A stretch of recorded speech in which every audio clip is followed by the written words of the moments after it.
Et voilà, très chers téléspectateurs, la grande team continue tout simplement. Et bien sûr, on va parler à présent de la Farbo. Sylvain Gboro, absent de la CAN 2021. C'est de plus en plus plausible, surtout après la sortie explicative de Patrice Baumel à la tête d'une équipe incomplète à Jeddah.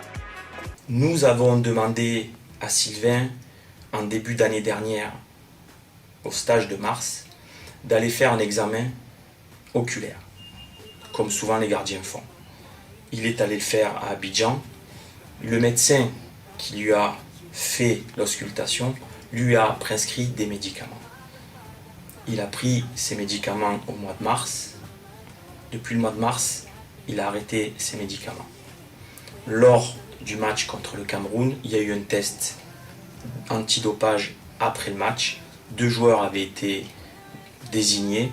Sylvain est allé donc faire ce test. Et le résultat est sorti lundi. Pour nous, j'ai été informé lundi 27 qu'il avait des traces, non pas du produit dopant, parce que lui n'était pas au courant, c'est une tablette par rapport à ses yeux. Donc il a pris ce traitement jusqu'au mois de mars, ensuite il a arrêté puisqu'il n'en avait pas besoin. Ils ont retrouvé dans ses urines des traces de molécules. Donc nous avons fourni l'ordonnance. Les médecins de la fédération ont de suite contacté le médecin en question qui a fourni la preuve de l'ordonnance. Le joueur n'a plus pris de médicaments depuis le mois de mars. Et voilà, pour l'instant, Sylvain Gboro et la CAN 2021, ça reste suspendu. Messieurs et dames, c'est un peu marrant, mais en tout cas, c'est la situation qui prévaut en ce moment à Jeddah. Alors, vous avez la possibilité de nous appeler, le téléphone est resté ouvert, plus 225 27 21 59 93 99. La question de cette partie, la question LGT, quel gardien pour les éléphants ? CAN 2021, quel gardien pour les éléphants? Vous avez été nombreux à nous laisser des messages sur la page Facebook de la 3. On va les lire. On attend aussi vos réactions par appel. Alors, messieurs, déjà sur ce plateau, Patrice Baumel a expliqué dans les moindres détails les circonstances qui ont entraîné la suspension provisoire de Sylvain Gboro. Comment vous réagissez à ça? Et dans ma question, il y a ce terme-là, suspension provisoire. Qu'est-ce que ça sous-entend, Jean-Philippe? Le terme suspension provisoire, je pense que c'est un terme qui est employé par M. Patrice Baumel. Vous savez, on est en Afrique et moi j'aime souvent parler avec les proverbes. On le dit très souvent chez nous. On ne fait pas de sacrifice avec la moitié d'une cola. On a la version de l'entraîneur des éléphants de Côte d'Ivoire. On a lu un tout petit peu le communiqué qui a été produit par le club de Sylvain Gboro, le club éthiopien du World Kit. Et on est en droit de s'interroger. Moi, quand j'écoute l'entraîneur Patrice Baumel dans la version qu'il nous donne, je me dis, il y a eu d'abord un test, il y a eu une information quant au résultat de ces tests, afin de pouvoir apporter des éléments de preuve pour disculper M. Sylvain Gboro. Mais malgré ces éléments de preuve qu'il a annoncés, il y a eu la communication de la suspension de M. Sylvain Gboro. Ça veut dire pour moi déjà qu'il y a un doute au niveau des justificatifs apportés par la Fédération de football concernant M. Sylvain Gboro, qui n'a pas encore été dissipé par, je dirais, l'entité qui a pratiqué ce test antidopage et qui l'a soumis à la FIFA. Aujourd'hui, on apprend qu'il y a un appel qui a été déposé par le comité de normalisation, je dirais, auprès de la FIFA pour lever cette suspension de M. Sylvain Gboro. Mais est-ce que ça va permettre une bonne préparation, une préparation sereine, à la fois pour le joueur et à la fois pour le groupe? Ça, c'est le gros bémol à ce niveau-là. L'autre élément que je regarde, on essaie de regarder un peu l'historique de ces systèmes je dirais, de contrôle antidopage et je dirais l'impact que cela a eu sur la carrière de certains joueurs. On se rappelle du cas Mamadou Sakho, qui avait été suspendu avant plusieurs années, après, où ils ont reconnu effectivement qu'ils s'étaient trompés. Est-ce que dans le cas de M. Sylvain Gboro, il y aura cette jurisprudence qui va les emmener à rapidement prendre une décision? Parce que là, on nous dit qu'il y a un appel qui a été fait, mais on ne sait pas quand est-ce que la décision va intervenir. Voilà, donc on est tous là un peu étonnés. Je fustige également un tout petit peu la communication au niveau de la Fédération de football, parce qu'il faut le dire clairement, c'est une information qui est arrivée, je dirais, dans les oreilles des Ivoiriens par un communiqué qui a été pris sur la page Facebook du club de M. Sylvain Gboro. C'est quand même assez grave. C'est-à-dire qu'on a voulu quand même cacher des choses. Oui. On a voulu camoufler des choses. Donc il faut corriger un tout petit peu tous ces différents éléments. Parce que ça me rappelle un peu en 2000, j'ai oublié déjà, Côte d'Ivoire, Cameroun, où on était 2005.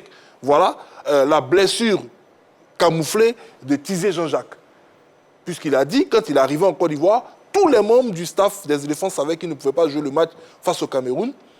Et jusqu'au dernier moment, ils ont voulu faire croire à la fois à ses coéquipiers et au monde sportif ivoirien qu'ils pouvaient disputer cette rencontre. Il a même participé à l'échauffement d'avant-match avant de déposer les gants pour, je dirais, envoyer pratiquement, comment dirais-je, à l'abattoir le jeune gardien de l'époque qui était Niawa Gérard. Donc, il faut tirer les leçons du passé, préparer mieux les esprits pour permettre à la fois au groupe de travailler sereinement et à la population aussi d'être sereine par rapport aux échos que nous avons déduits. C'est bien noté. Merci beaucoup, monsieur Jean-Philippe. On part dans le Gbeke, précisément à Bouaké. Retrouver monsieur Kamagaté Lagazane. Bonsoir, monsieur Kamagaté. Il est parti? Ah, je crois qu'on l'a perdu. On espère qu'il va nous rappeler tout simplement. Henri-Jo, commentaire? Non, bon, je me fie quand même à ce qui a été dit, concernant, surtout avec le thème provisoire. Et derrière, quand même, il y a eu un appel qui a été fait. Et on espère, en tout cas, c'est le vœu de pas mal d'Ivoiriens, on espère, tout comme moi, bien sûr, on espère que voilà, les Ivoiriens auront gain de cause dans cet appel-là pour permettre à Sylvain Gbagbo d'être dans les pêches des Ivoiriens à cette compétition. Jean-Philippe a évoqué le problème de communication, mais moi, je pense que, vous savez, dans ces genres de compétition aussi, il faut maîtriser la communication. Vous savez, quand il y a eu l'Afro-Basket récemment, pas mal de choses se sont passées autour de l'équipe, et surtout avec cette crise sanitaire. Mais cette fédération, et sincèrement, chapeau à l'équipe dirigée par M. Mama Coulibaly, cette équipe a su gérer la communication. Et surtout, on n'a pas trop senti, les Ivoiriens n'ont pas surtout été alarmés en ce qui concerne tout ce qui se passait à l'intérieur de cette fédération. Et moi, je pense que peut-être c'est ce que le comité de normalisation aujourd'hui essaie d'imiter en permettant à l'équipe d'être à l'aise, surtout en ne faisant pas fuiter certaines informations. On ne dit pas que le fait de cacher l'information soit aussi grave que ça. Et puis, je ne pense pas qu'ils aient voulu cacher l'information. Mais derrière, puisqu'il y a eu un appel, donc peut-être qu'ils attendaient la réponse. Voilà, la réponse officielle, je dirais la suspension peut-être officielle, avant de se communiquer sur cette affaire. D'accord. Jean-Philippe, on va prendre un appel, messieurs. On va prendre un appel, messieurs, s'il vous plaît. On va prendre l'appel de M. Fofana Média. Il nous appelle de Bouaké. Bonsoir, M. Fofana. Bonsoir, M. Lagantine. Bonsoir, M. Fofana. Bonsoir, tout le monde. Voilà. Bonsoir. Comment allez-vous? Oui, ça va. Et chez vous? Ça va, ça va. Très bien. Alors, à tout le monde. Merci beaucoup, M. Fofana Média. Voilà. Autrement dit, moi, ce que je tiens à dire dans cette histoire de Gou, là, on n'a qu'à s'entendre à nos entraîneurs qui ne font pas leurs travaux comme c'est dit. OK. Parce qu'à tout moment, à chaque fois qu'il y a une compétition, que ce soit match amical, que ce soit match international, on prend une seule gardien seulement, toujours. Il va y avoir un effet qu'on était habitué avec ce genre de gardiens-là. On dit qu'on a une idée arrêtée qu'on peut prendre la relève de Sylvain Gbagbo. Ce qu'on est dedans, on n'a pas d'être dedans. Mais selon vous, quel gardien pour les éléphants, M. Fofana Média? On peut prendre Konaté Karim comme un bon gardien, parce qu'autrement dit, il fait de bonnes choses aussi. Cissé, Monsieur Média, vous voulez parler de Cissé? Cissé, oui, pardon. OK. Cissé Karim. D'accord, c'est bien noté. Merci beaucoup. Voilà. Autrement dit, vraiment, c'est décourageant, mais on a oublié de prendre ça comme ça. D'accord, c'est bien noté. Merci beaucoup. Bonne soirée à vous. Merci, excellente soirée à vous également. Dorgelès, on ne vous a pas encore entendu sur ça. Bon, après, vous savez, les histoires de communication, il a dit quelque chose de très important. Après, quand vous êtes à l'intérieur, peut-être il y a la stratégie qu'on met en place, parce que Si à chaque moment les informations doivent fuiter, à un moment donné, on a besoin de tranquillité à l'intérieur. Si on avait l'information, comme Henri Jo le disait, peut-être on se disait, on attendait quand même la réaction, quand même, parce qu'on attendait une décision pour peut-être donner l'information à la population. Mais après aussi, n'oublions pas qu'aujourd'hui, sur les réseaux sociaux, ça va vite. Très vite. Voilà, donc il faut quand même être capable de vite réagir face à une situation pour ne pas qu'on puisse apprendre. On puisse interpréter justement. Voilà, donc je pense que quand il y a quelque chose, il faut que la fédération, mais le chargé de communication, vraiment, qu'il fasse son job. D'accord. On va prendre une réaction sur la page Facebook de la 3, celle de M. Diakwame Willy. Le remplaçant de Bowo Sylvain restera Sangaré Badra Ali, qui, en mon sens, est le plus outillé dans ce domaine et le plus capé des gardiens sélectionnés. Réaction? Oui. Moi, je ne suis pas d'accord. Parce que Badra, même, ça fait plusieurs années que Badra est là. Mais Badra, même, le poste de numéro 2, pour l'instant, personnellement, moi, il ne m'a pas encore convaincu. Il ne m'a pas encore convaincu. Je pense que pour ce que j'ai vu au JO, on va dire, ouais, il est en difficulté peut-être pour ses demi-championnats. Il ira taper Eliezer. Mais je pense que c'est là qu'il faut commencer à préparer la CAN 2023 au pays. Oui, c'est ce que je dis. On se dit que c'est une compétition. Personnellement, je ne vois pas la Côte d'Ivoire, on est Ivoirien, on croit, mais avec l'effectif aujourd'hui qu'on a, je ne vois pas la Côte d'Ivoire aller gagner cette CAN au Cameroun. Donc je me dis quoi? Ce qu'on peut faire, c'est quoi? C'est comme ça préparer la CAN 2023 au pays. Et on prépare cette CAN-là avec qui? Avec la nouvelle génération, Ira Tapé. Si on commence à mettre Ira Tapé en confiance dans les perches, je pense qu'il peut prendre de l'expérience et puis on peut avoir la confirmation au pays. On a vu ce qu'il a fait au JO, c'était magnifique. Aujourd'hui, il y a d'autres qui rentrent, mais moi, le numéro 2, on va dire naturel, c'est Badra. Pour l'instant, Badra ne m'a pas encore convaincu. Je pense que c'est l'occasion là de donner la possibilité à Ira Tapé d'aller prendre de l'expérience et puis de confirmer au pays. D'accord, c'est votre avis, on le respecte. Pour l'instant, on va prendre l'avis de M. Traoré Moussa qui nous appelle la Rivera. Bonsoir, M. Traoré Moussa. Bonsoir, grand team. Bonsoir, Jean-Baptiste. Bonsoir, monsieur. Bonsoir. Comment allez-vous? Ça va bien, et c'est vous? Ça va. En tout cas, heureux de vous recevoir par la magie du téléphone. Vous êtes sur le plateau avec nous. Ah ouais. Quel est votre avis concernant la question LGT? Quel gardien pour les éléphants de Côte d'Ivoire? Bon, avant de dire le gardien, je voulais donner un petit avis. Allez-y. Parce que le produit pour lequel on suspend Bowo, parce que c'est depuis 2014 que ça a été interdit. Alors la question que je me pose, est-ce qu'au niveau de la sélection, il n'y a pas de message à personne pour voir que c'était suspendu, c'était pour ce produit-là? Allô? C'est la grosse question. Bah, c'est la grosse interrogation. Hein. Est-ce qu'il est là, monsieur? Allô, monsieur Traoré Moussa, vous êtes là? Oui. C'est la grosse interrogation. Et je pense que pendant, on va dire, à chaque mois de décembre, les produits interdits sont amenés à tous les médecins des différentes fédérations. Voilà, donc pour que les joueurs ne puissent pas en prendre, tout simplement. Donc je me dis que ça a été actualisé depuis 2014 quand même, il y a eu du temps et à chaque fois, normalement, on ne devait pas tomber dans ça. Ok. Voilà, donc répondez maintenant à la question. Maintenant, pour répondre à la question, moi je vois le gardien de la SEC, c'est Abdou Karim. Ok. Pourquoi justement?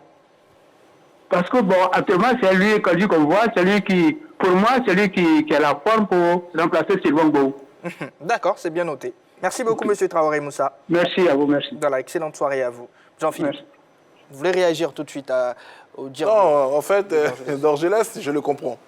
C'est vrai, on a besoin de bâtir une équipe pour 2023. On a besoin de mettre la jeune génération en confiance. Mais quand vous avez un gardien qui, depuis de nombreuses années, est en train d'être poussé pour prendre la relève dans les perches de l'équipe nationale, et qu'arrivé un moment, on se rend compte qu'il a du mal à progresser, et que même en club, comme il a si bien dit, il est en difficulté. Aujourd'hui, Ira Tapé Eliezer ne peut pas quitter au niveau des Jeux Olympiques, quart finaliste, et puis venir encore cirer le banc du côté du FC San Pedro, parce qu'on s'est rendu compte des nombreuses bourdes qu'il faisait. On ne peut pas se permettre, dans une Coupe d'Afrique des Nations, de le mettre dans les perches. Vous savez, beaucoup de personnes n'arrivent pas à faire le distinguo entre le niveau professionnel, je ne parle même pas du niveau amateur dans lequel on baigne ici en Côte d'Ivoire, et le niveau international. Allez suivre une rencontre du championnat national. Regardez combien de tirs véritablement cadrés sont tentés par les joueurs. Au niveau international, ça ne badine pas. Vous avez des gars qui peuvent vous mettre des tirs, qui peuvent enchaîner 4 tirs dans les lucarnes. Mais un gardien qui n'est pas habitué dans son championnat à recevoir ce genre de frappe, ne saura pas réagir. C'est aussi clair que ça. C'est aussi clair. Je vois certaines personnes dire oui, si c'est Abdoul Karim, oui, il ira taper, oui, on met celui-ci ou on met celui-là. Mais ceux qui travaillent au quotidien avec les gardiens, ils savent que le niveau du championnat compte énormément. Mais pour vous, aujourd'hui, avec la situation qu'on a, on est en difficulté. Je réponds à la question. Oui. Depuis de nombreuses années, je pense que l'entraîneur a déjà tranché ce débat. Il était clair. Pour lui, il y a une hiérarchie. Le premier gardien, c'est Sylvain Bowo. Le second gardien, c'est Sanga. Voilà. Okay. Donc, pourquoi aujourd'hui, parce que si c'est Abdoul Karim est arrivé en sélection nationale, on veut dire à l'entraîneur de changer tout simplement la hiérarchie de ses gardiens de but. D'autant plus que cette hiérarchie ne dépend même pas de lui. Elle dépend de l'entraîneur des gardiens, qui est M. Tizé-Jacques. Voici un autre élément qu'il faut prendre en compte. Voilà, parce que beaucoup de personnes se focalisent sur Patrice Baumel en disant non, il doit mettre tel gardien, il doit mettre tel gardien. Non, il y a un entraîneur des gardiens qui est Tizé-Jacques. On l'a reçu ici et il a donné des indications sur chaque gardien. Donc aujourd'hui, je dis, il faut laisser le gardien qui sera choisi travailler. C'est un poste qui est tellement particulier, travailler dans la sérénité. Voilà. Parce qu'il ne s'agit pas de mettre... On va prendre une réaction sur... Badra, et puis tout le monde va crier pour dire... On va prendre une réaction sur la page, messieurs. On va prendre une réaction. Ce n'est pas Eliezer qui va nous convaincre. Merci. On va prendre une réaction sur la page Facebook de la 3, messieurs. Le remplaçant de Sylvain Gboro, pour moi, reste Cissé Abdoul Karim. Tous les autres gardiens ont eu leur chance. Et même Sangari Badra Ali, qui, lui, jusqu'à présent, n'a rien prouvé. Et Tapé, qui est en phase de récupération, puisqu'il vient de sortir de blessure et qui est en phase de récupération. Nous devons donner la chance à Cissé Abdoul Karim. Réaction, Henri Jo. En 2016, lors du CHAN, c'était Badra qui était le gardien titulaire et Cissé le deuxième gardien. La Côte d'Ivoire a fini troisième de la compétition. Même si sur le match de classement, c'est Cissé qui était dans les buts et qui surtout a stoppé 2 pénaltys au cours du jeu. Alors, moi, ces gardiens, je les connais presque tous. Même celui qui est arrivé en renfort, André Ulrich Edan, qui je trouve très très bon aussi. Voilà, le gardien de la FAD, moi je le disais depuis pas mal d'années. Voilà un gardien aussi qui mérite l'équipe nationale. Malheureusement, et surtout c'est avec presque tous les gardiens ici, il y a un problème au niveau de la constance dans les performances. C'est vrai, ils sont très bons. Vous pouvez les trouver très très bons aujourd'hui sur un match et puis demain passer à côté de le match. Pour revenir à Irat Apelizé, il faut savoir que depuis le début de la saison, il n'a disputé aucun match avec le FC San Pedro. Donc, ça va être un peu difficile pour lui. D'accord. On va prendre l'avis de M. Kofi Célestin. Il nous appelle de San Pedro. Bonsoir, M. Kofi Célestin. Bonsoir, monsieur. Comment allez-vous? Je vais bien, par la grâce de Dieu. Meilleurs vœux? Merci à vous pareillement. Merci. Oui, on a la question LGT. Quel gardien pour les éléphants? Bon, vous savez, les affaires des gardiens, la Côte d'Ivoire est toujours des problèmes avec les gardiens en Côte d'Ivoire. Ok. Et maintenant qu'on a un problème par la FIFA, bon, moi je pense que, comme l'autre l'a dit de suite, on va faire avec l'hierarchie. C'est le deuxième gardien qu'on appelle Badara. qui est mieux parti parce que, il est international, il joue à l'étranger. Il a encore l'expérience, il joue encore.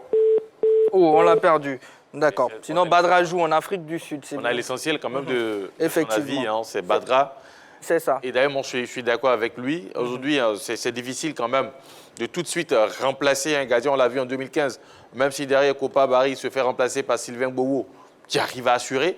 Aujourd'hui, le deuxième gardien qui est là, c'est Badra. Il faut préciser qu'en 2014, quand Bowo arrivait, Bowo, ça faisait, je crois, 3 saisons d'affilée qu'il était titulaire avec la formation de San Pedro. Il venait de jouer une finale de Coupe de la Confédération face au National Rally. On peut dire qu'il était en forme. Il était vraiment... C'est pas le cas aussi de avec, messieurs... Non, je suis d'accord avec vous, mais je dis que déjà pour remplacer Kopa, on avait un gardien qui était assez compétitif. Ok, qui bougeait, qui était dans les perches constamment. Alors, avec la décision de la FIF, la FIF qui a dit que...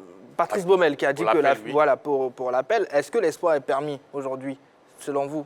Tout espoir est permis s'ils ont ce droit de faire appel. Mais on essaie de regarder déjà la jurisprudence, dans quel cas il y a eu ce genre de situation. Et rapidement, la FIFA a eu à se dédier pour permettre aux gardiens de prendre part, ou à l'athlète de prendre part à une compétition. De mémoire comme ça, je n'en vois pas. Donc je dis Et je redis, il faut permettre au groupe de travailler sereinement. S'il y a un fort doute, une forte probabilité que Sylvain Gbagbo ne joue pas la Coupe d'Afrique des Nations, il faut que la FIFA se détermine automatiquement dès à présent pour permettre aux autres gardiens de travailler dans la sérénité. Bon, je pense que déjà... Henri-Jo, j'ai une question pour vous. On l'a dit, il a affecté Sylvain Gbagbo par ce qui lui arrive, c'est normal. Mais il reste concentré. Parce que sur les images qu'on voit, il est vraiment concentré, il participe aux différentes séances. Est-ce que ça vous rassure? Oui, un peu. On attend tous quand même la décision finale. Mais déjà, le fait qu'il soit constamment en train de travailler, ça montre que derrière, il y a la volonté et surtout peut-être ce brin d'espoir-là qui peut lui permettre de participer à la compétition. Aujourd'hui, c'est bien pour lui de s'entraîner parce qu'au cas où la décision tombe et que c'est possible pour lui d'évoluer avec les éléphants, tout de suite, il ne sera pas un peu en dedans physiquement pour participer à cette compétition.